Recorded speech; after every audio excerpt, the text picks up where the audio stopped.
What is going on, my YouTube family? Welcome back to the channel. We now stocked up about 50 miles. To be honest, I went a little bit over. We're at like 60 miles now on the Evo 8. So it is time for the very first oil change on the brand new motor. We're gonna be draining out the AMSOIL 30-weight break-in oil, this stuff right here, and then we're gonna be putting the same oil back in it, obviously with the new filter. I think I'm gonna cut apart the old filter just to make sure there's nothing crazy going on, and obviously check out the oil too, make sure we don't see anything crazy in the oil. But we're gonna run the AMSOIL 30-weight break-in oil for another 450 miles, and as soon as we are done with that, we're gonna drain out the break-in oil and throw in our 5W30 100% synthetic AMSOIL.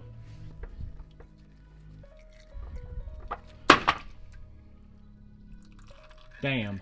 That right there is like the worst thing that could freaking happen when changing oil, is dropping the filter into the drain pan.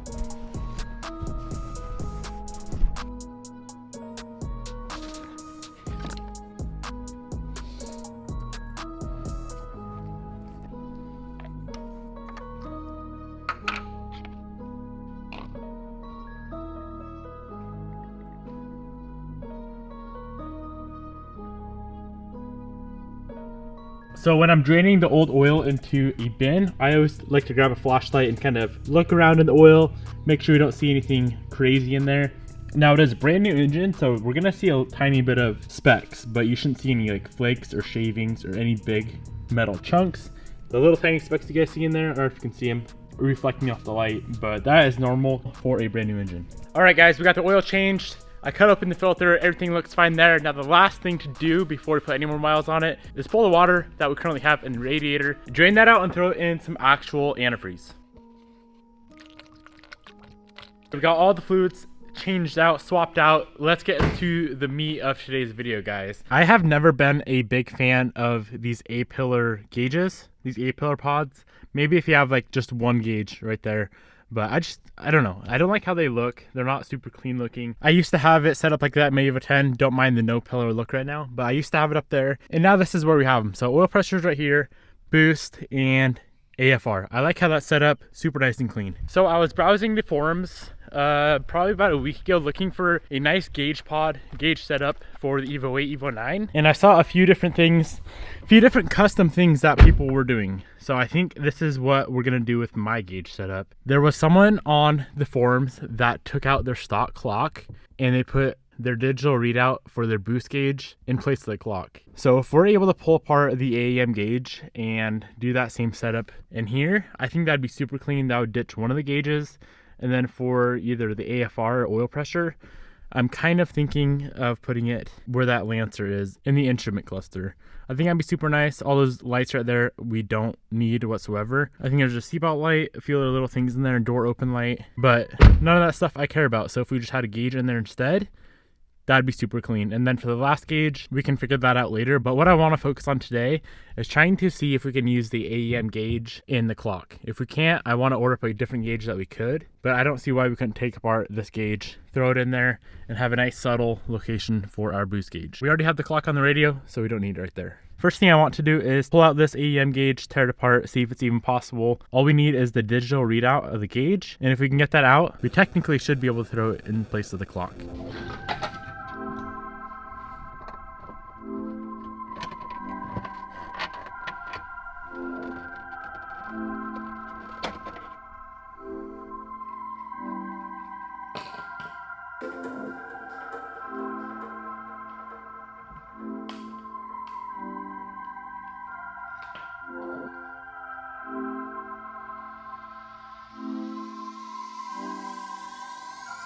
So there's a ton of other stuff also connected to the motherboard, and I wasn't 100% sure if it was going to work. So I'm not about to destroy a $160 boost gauge and potentially never be able to use it again. So I'm going to go on eBay and order like a $40 one, and I'll gladly cut that one apart. But yeah, let's keep the AEM boost gauge in good condition. With that being said, let's go ahead and bang out the AFR. I'm going to put the AFR, I decided, where the Lancer shows. I'm really confused as to why they put Lancer right there. If that said Evolution or something, that'd be a lot cooler. So I'm going to pull out the cluster, and we're also going to be ditching the yellow face. I've ran that since the day I got this car, and I like it, but I think I'm gonna like the OEM look better. I'm still gonna leave the carbon fiber in there.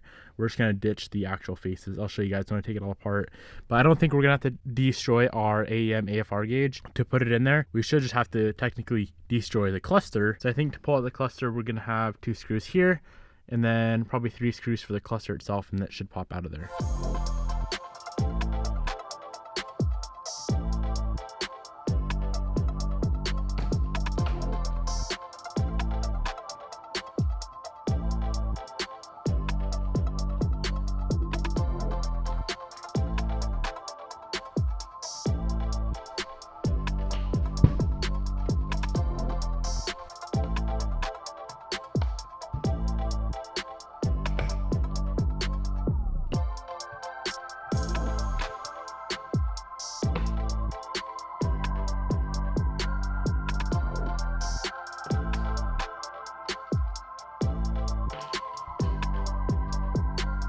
All right, so these are all the faces I was talking about. If anyone wants these, I'm gonna do a giveaway with these on my Instagram somehow. So they'll fit Evo 8s and Evo 9s. I think they're actually made for Evo 9 because it shows the tarmac, gravel, and snow mode, but they still fit Evo 8s. So that's how it looks now with the OEM setup. I really like those, but I think it's just time to go back to OEM with just the carbon fiber. Oh yeah, that looks nice. More JDM looking, I guess. So yeah, we're gonna be throwing the AFR gauge in here somehow. Let me do some thinking, and I'll show you guys what I come up with.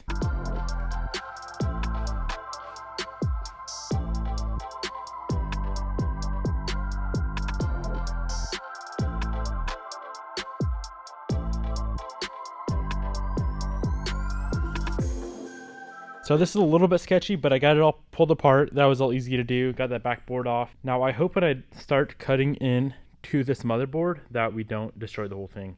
I think we should be all right. Actually, you know what? Can you unscrew that whole motherboard? Looks like you can unscrew the whole motherboard.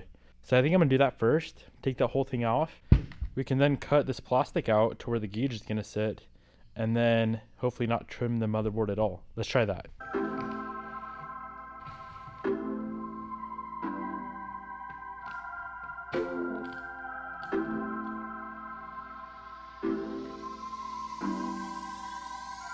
All right, so we got the motherboard out. That was easy enough. Now to get the gauge to show exactly where I want it, we're gonna have to trim the back side of this just a little bit because the gauge is hitting on this little lip right here, and we can have it in place, right, without trimming.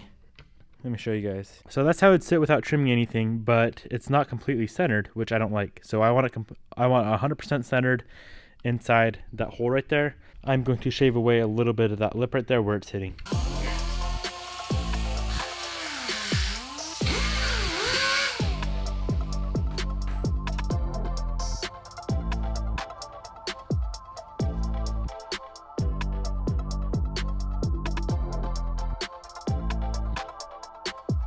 So this is probably the most technical part, I have a feeling. We need to get a hole drilled big enough to fit the gauge down in there, but centered enough to where it's, or perfect enough I should say, to where it's completely centered in this hole right here. So what I did is I kind of marked it out. I set the face on there, kind of marked it out to where that hole is, and then I found a hole saw that is the perfect size, and we're gonna cut a hole all the way through our gauge cluster. A little bit sketchy, but I hope I can get it centered enough to where our gauge is completely centered.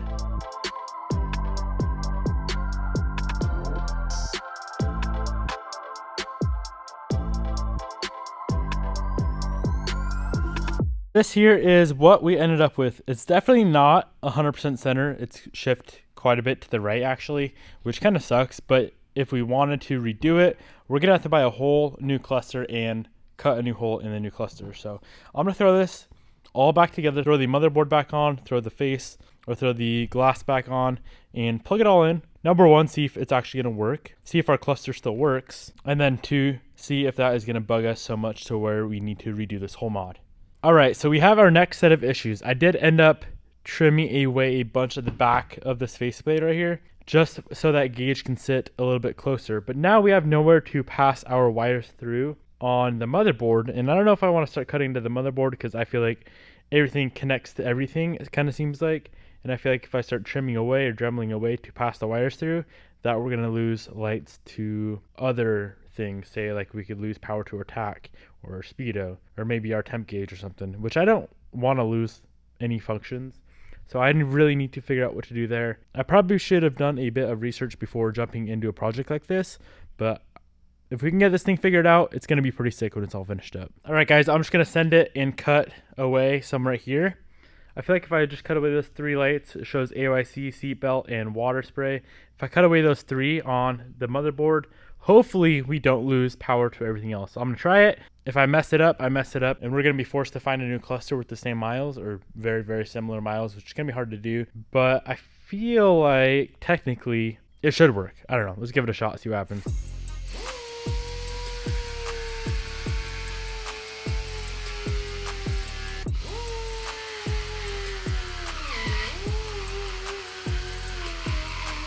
So this is what I ended up with, guys. Hopefully I didn't cut away too much, but that should be just enough to get the wiring plugged in for the wideband.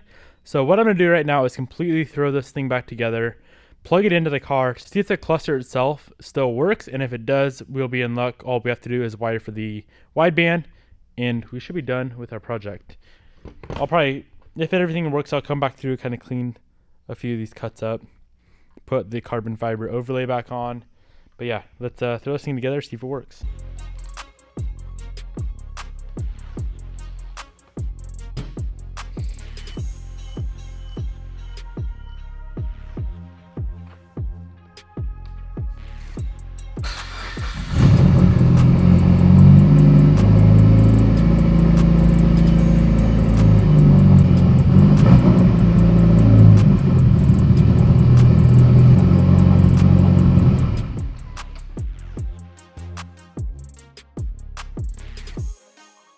We freaking lucked out, guys. I plugged in the cluster and all the lights were working, so I was like, sweet, we got it all figured out, we're good to go. And then I realized none of the gauges work. The tack gauge didn't work, the gas gauge, the temp gauge.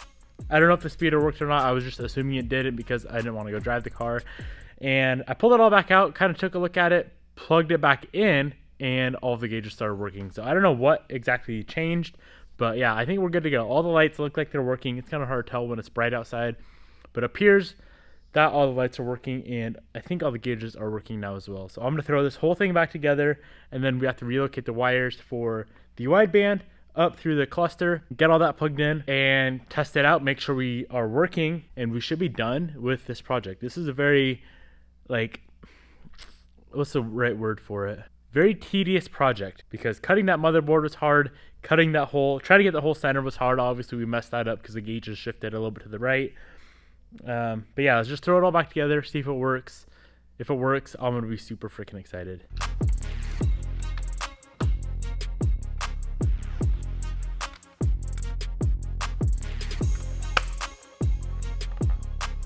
All right, guys, we got the cluster all back together. That AEM gauge definitely is not centered, but at the same time, I don't know if it's gonna bug me all that much. It's not terrible.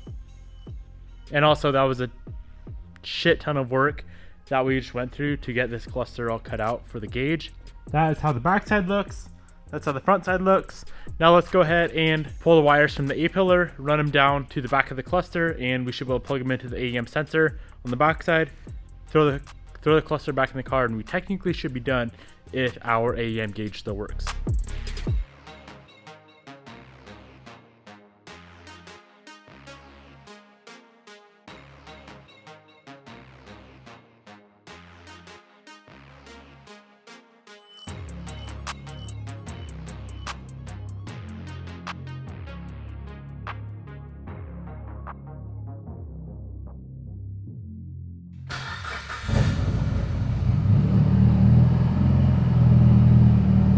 Alrighty, guys, here we are.